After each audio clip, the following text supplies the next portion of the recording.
o que vem na nossa mente é justamente igreja. Pensando em igreja, pensando não apenas o que é igreja, mas o que se espera da igreja, qual é o papel da igreja aqui nesse mundo. E ultimamente a igreja tem sido, de certa forma, recebido muitos comentários depreciativos, e até alguns deles têm fundamento, porque muitas igrejas perderam um pouco da origem, da essência. Mas quando a gente pensa em igreja, a gente tem que voltar para a Bíblia. A igreja tem que ser bíblica. Eu sempre costumava, quando eu evangelizava alguém que se convertia, eu falava assim: procure uma igreja mais próxima da sua casa. Hoje a gente já não pode falar mais isso, mas eu falo: procure uma igreja mais próxima da Bíblia, porque muitas se afastaram da Bíblia. E a igreja nasceu no coração de Deus e tomou forma aqui na terra em Atos 2. E eu gostaria de trabalhar um pouquinho nessa noite, né? Vou até resumir aqui a prédica, que as crianças ali já estão falando que está demorando, né, gente? Então, com razão, né? Mas trabalhar um pouquinho em Atos 2, onde a igreja nasceu, né? E como título desse sermão é a igreja em Atos 2. A partir do versículo 22, eu não vou ler todo para a gente ganhar tempo, mas a gente vai trabalhando à medida que a gente vai falando, né? Isso aconteceu, gente, no dia de Pentecostes. O Espírito Santo desceu e algumas pessoas, vendo aquela manifestação extraordinária do Espírito Santo, começaram a dizer: mas essas pessoas estão embriagadas. Aí Pedro falou: não, gente, olha, de maneira nenhuma, vocês viram que isso aqui é algo extraordinário, isso desceu do céu, isso é cumprimento das profecias. E Pedro aproveita esse momento e começa a pregar um sermão. E eu entendi que esse sermão de Pedro começa a partir do versículo 22. E olhando para esse texto, a primeira característica que eu vejo da igreja em Atos 2 é que é uma igreja que pregava uma pregação cristocêntrica. Se você olhar do versículo 22 em diante, Pedro começa a falar de Jesus e continua falando sobre Jesus. Ele começa lá no versículo 22, olha: israelitas, ouçam essas palavras. Jesus de Nazaré foi aprovado por Deus diante de vocês por meio de milagres, maravilhas e sinais que Deus fez entre vocês por intermédio dele. Como vocês mesmos sabem, esse homem lhes foi entregue por propósito determinado e pré-conhecimento de Deus. E vocês, com a ajuda de homens perversos, o mataram pregando-o na cruz. Mas Deus o ressuscitou dos mortos, rompendo os laços da morte, porque era impossível que a morte o retivesse. A respeito dele disse Davi, e Pedro vai mostrar o que Davi disse. E ele chega aqui no versículo 29, irmãos, posso lhe dizer com franqueza que o patriarca Davi morreu e foi sepultado, e o seu túmulo está entre nós até o dia de hoje. Mas ele era profeta e sabia que Deus lhe prometera sob juramento que colocaria um dos seus descendentes no trono. Prevendo isso, falou da ressurreição do Cristo, que não foi abandonado no sepulcro e cujo corpo não sofreu decomposição. Deus ressuscitou esse Jesus e todos nós somos testemunhas desse fato. Exaltado à direita de Deus, ele recebeu do Pai o Espírito Santo prometido e derramou o que vocês agora veem e ouvem. Pois Davi não subiu aos céus, mas ele mesmo declarou: o Senhor disse ao meu Senhor, senta-te à minha direita, até que eu ponha os teus inimigos por estrado para os teus pés. Portanto, que todo Israel fique certo disso, esse Jesus a quem vocês crucificaram, Deus o fez Senhor e Cristo. Pedro prega esse sermão mostrando que Jesus era ungido, era aquele esperado, era um profeta messiânico, era o próprio Filho de Deus. A mensagem de Pedro, logo no dia de Pentecostes, foi uma pregação cristocêntrica, uma pregação em que Cristo é o centro. E Cristo deve ser o centro não apenas da nossa pregação. As igrejas hoje têm esquecido disso. As igrejas têm pregado sermões que enaltecem o ser humano. Não são mais pregações cristocêntricas, são pregações antropocêntricas, em que o homem é o centro. Muitos pastores estudando, se formando para trazer uma mensagem que vai agradar os ouvidos do ser humano, mas esquecendo que o ser humano precisa ser confrontado com a palavra de Deus, esquecendo que o ser humano precisa ter um encontro pessoal com Jesus de Nazaré, o Filho de Deus, o Salvador do mundo, porque não há salvação a não ser nele. E Pedro usa esse momento, faz esse discurso, essa pregação, mostrando que Jesus foi profetizado pelos profetas lá no Antigo Testamento, mostrando que Jesus estava sendo esperado pelo povo de Israel, mas Israel não o conheceu, e em vez de adorá-lo como rei, como Senhor, como Salvador, o entrega para ser crucificado. Pedro prega um sermão duro.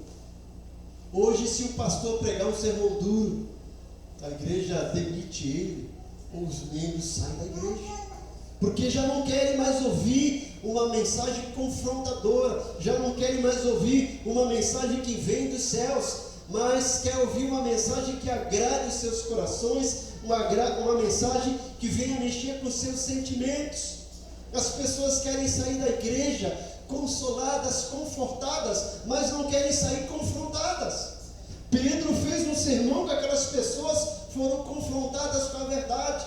Pedro fala: olha, vocês mataram o Filho de Deus, vocês o crucificaram, mas olha, isso não é o fim, isso não é a mensagem total, porque embora vocês tenham crucificado, tenham matado, a morte não pôde detê-lo, porque Deus o ressuscitou dos mortos. Nada pode deter a pregação cristocêntrica.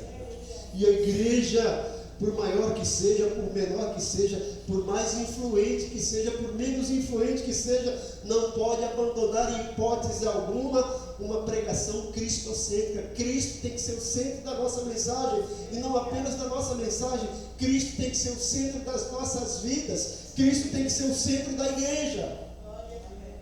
Quando o apóstolo João envia a carta dirigida por Jesus para a igreja de Laodiceia, ele diz no capítulo 3, versículo 20, Jesus dizendo: olha, eis que estou à porta e bato. Se alguém ouvir a minha voz, abrir a porta, eu entrarei, cearei com ele e ele comigo. Por que Jesus está dizendo isso? Porque a igreja de Laodiceia tinha deixado Jesus de fora dela.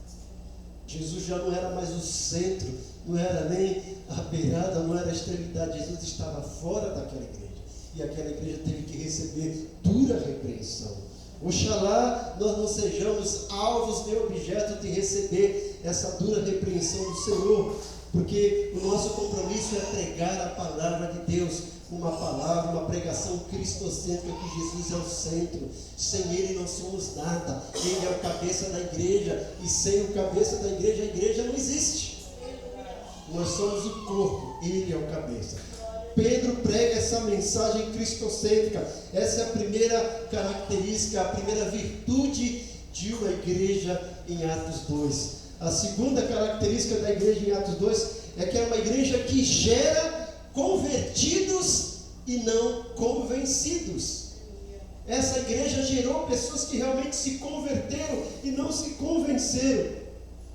O versículo 37 a 41 diz: quando ouviram isso, ficaram aflitos em seu coração e perguntaram a Pedro e aos outros apóstolos: irmãos, que faremos?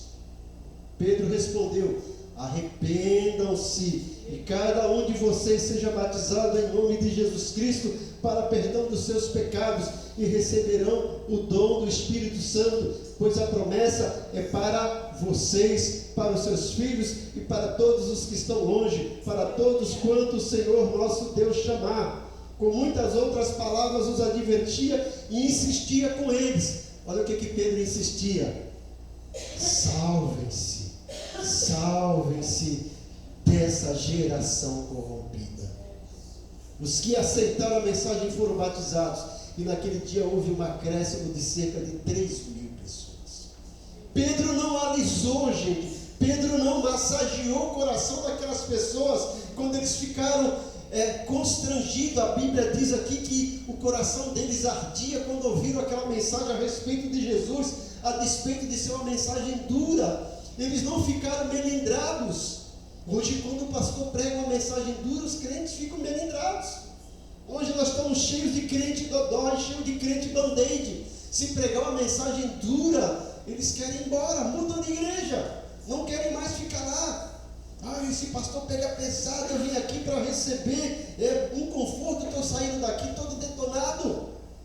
Gente, no céu não vai entrar nenhum convencido, no céu vai entrar convertidos. E nós estamos aqui na terra preparando pessoas, tirando as pessoas da escravidão do pecado, trabalhando um processo de santificação na vida dessas pessoas, porque elas são cidadãs dos céus, e lá no céu não vai entrar nenhum pecado. E essas pessoas aqui que ouviram o sermão de Pedro, eles perguntam: o que nós temos que fazer?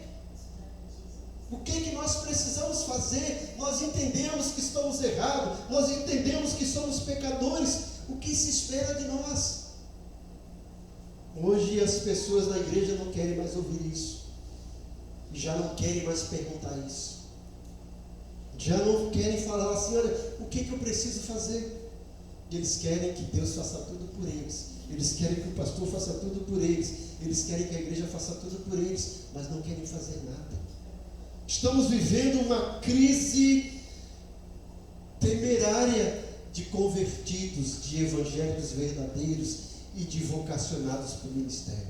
As pessoas não querem mais se envolver, gente. As pessoas só querem receber. Vão para a igreja para receber.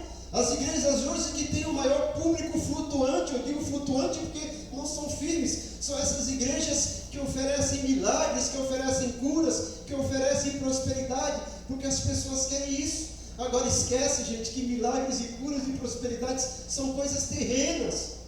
Nós estamos pregando o evangelho do reino, estamos trabalhando na vida das pessoas para irem para o céu. A nossa maior riqueza está lá na glória. Nós somos cidadãos do céu, nós estamos aqui de passagem, nós somos peregrinos, nós somos turistas nesse mundo.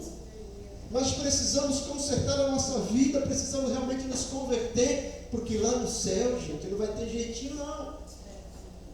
Hoje nós falamos de manhã que os livros serão abertos, se no nome não estiver no livro da vida, blá blá, já era. Pedro prega, e essa pregação gerou pessoas realmente convertidas e não convencidas.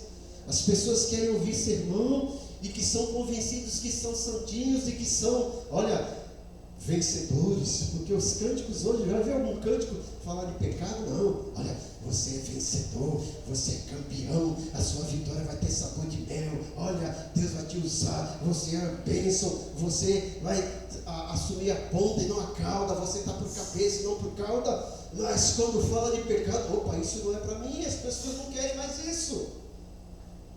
As pessoas estão atrás de caixinha de promessa, mas não estão atrás de caixinha de compromisso. Se você fizer uma caixinha de compromisso, não vai vender porque ninguém quer. Mas caixinha de promessa todo mundo quer. Olha, bem-aventurado, olha, o Senhor é meu pastor, olha, que maravilha, posso todas as coisas. Mas se pegar lá, vai ter com a formiga preguiçosa, isso não é para mim. Arrependam-se, isso não é para mim. O sermão da igreja em Atos era um sermão cristocêntrico e que gerava convertidos e não convencidos. A igreja de Atos era uma igreja que desperta o aprendizado nos convertidos. As pessoas que se converteram tinham a mente voltada, o desejo de aprender. Olha o que diz o versículo 42. Eles se dedicavam ao ensino dos apóstolos. Eles queriam aprender a palavra, tinham sede, queriam se alimentar da palavra de Deus. Hoje a igreja não quer, a igreja quer louvorzão, a igreja quer movimento, a igreja quer celebração, a igreja quer festividade, mas não quer palavra. Culto de doutrina, culto de oração, culto de palavra, a igreja está vazia. Agora faz um culto de festividade, faz um culto de louvor, está cheio. Coloca um cantor evangélico para cantar, os ingressos são vendidos, as pessoas vão e lotam aquele estádio. Agora coloca um pastor para pregar, se cobrar, misericórdia, esse pastor é mercenário. cobrando para pregar. Agora o cantor pode cobrar para cantar. E as pessoas vão lá para cantar. Nunca se cantou tanto na igreja como hoje, glória a Deus por isso. Mas estamos vivendo um período de analfabetismo cristão, porque as pessoas estão analfabetas de Bíblia, já não sabem mais o que é Bíblia, já não sabem mais o que é salvação. Muitos já não têm mais certeza de salvação. Muitos estão na onda do oba-oba, estão se envolvendo, mas não se desenvolvendo, porque querem coisas que agradam seus ouvidos e que massageiam o seu ego, o seu coração, mas não querem ser confrontados com a verdade, não querem aprender a palavra de Deus. Os seminários hoje estão vazios, porque as pessoas não querem mais ir aprender a palavra de Deus. É muito puxado. As pessoas querem ir para o seminário e acham que vai chegar lá e no outro dia já sai pregando, já é pastor. Quantas pessoas estão aí, gente? Levanta, teve um revelamento, coloca a mão na cabeça dele mesmo e já se unge pastor. E a gente vê tantas aberrações sendo pregadas aí, porque as pessoas não têm mais esse interesse pelo aprendizado da palavra de Deus. Mas essa igreja em Atos, esse sermão que Pedro pregou, o sermão cristocêntrico, gerou convertidos e gerou pessoas convertidas com despertar para o aprendizado da palavra. Em quarto lugar, é uma igreja que estimula os convertidos a uma vida de comunhão. Versículos 42, versículos 44 a 45.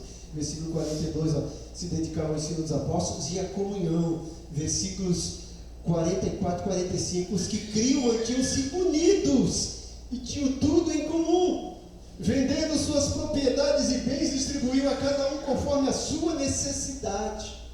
Eles dividiam as suas necessidades, repartiam entre si. Esse era o papel da igreja, né? As pessoas chegavam, olha, eu tenho isso aqui, veja quem precisa, e as pessoas iam distribuindo. Hoje não, tem muitas igrejas que estão sugando do povo, né? Sugando, tirando do povo, construindo templos suntuosos, magníficos, enquanto tem muitas pessoas na igreja precisando de cesta básica, e a igreja lá de mármore, com portas maravilhosas, com segurança, com programa na internet, mas os membros passando necessidade.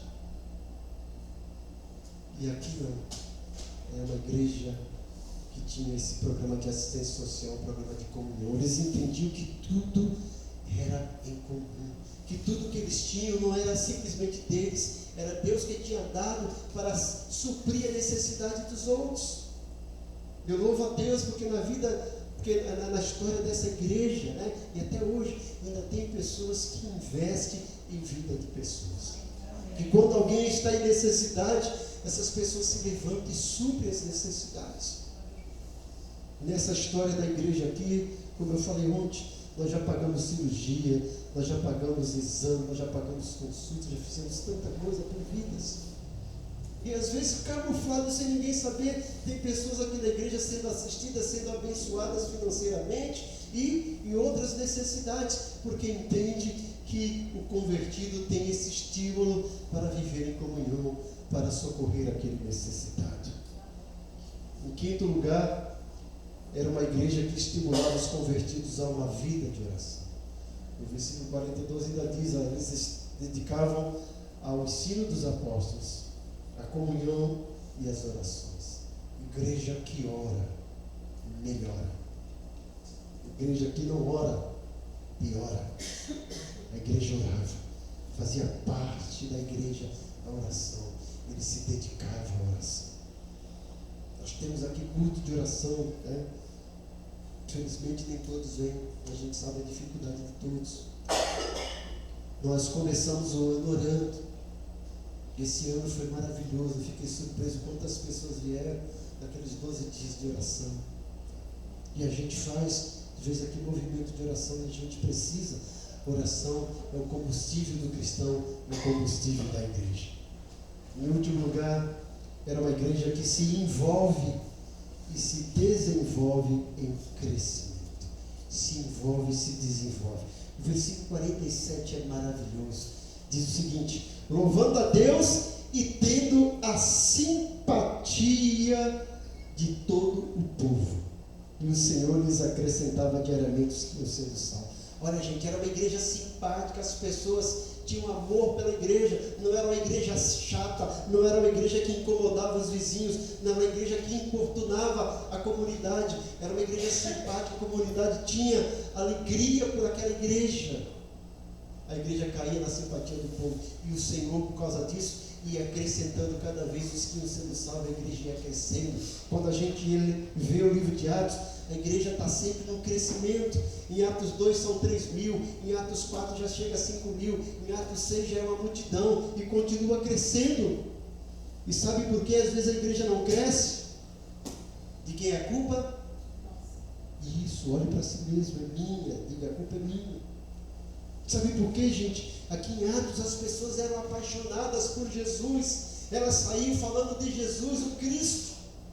A Bíblia fala que o Evangelho chegou em Samaria, os discípulos chegaram lá e foram apelidados de cristãos. Por quê? Porque tudo era Cristo, era Cristo, era Cristo.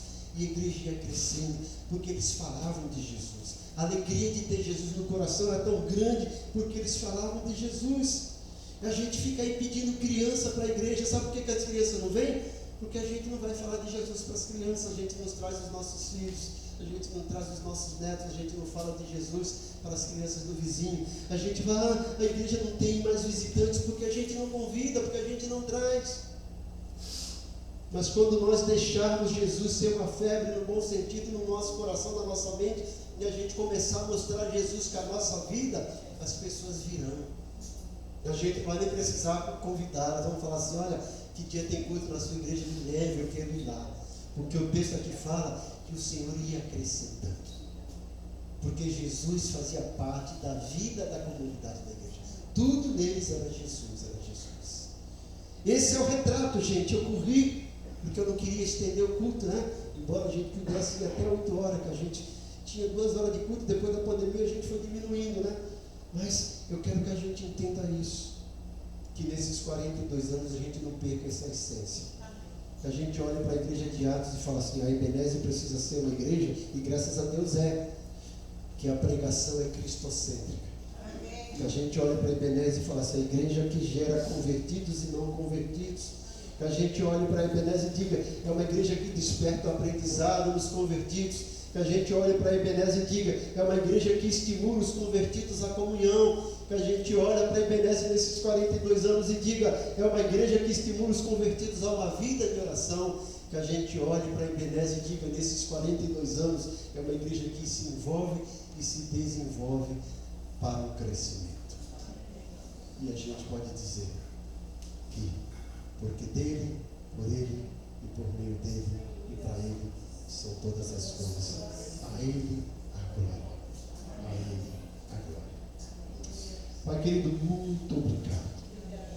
Muito obrigado por esse momento de aprendizado da tua palavra, por esse momento de comunhão, de confraternização, por essa comemoração dos 42 anos da tua igreja, da tua casa. Nós somos gratos a ti.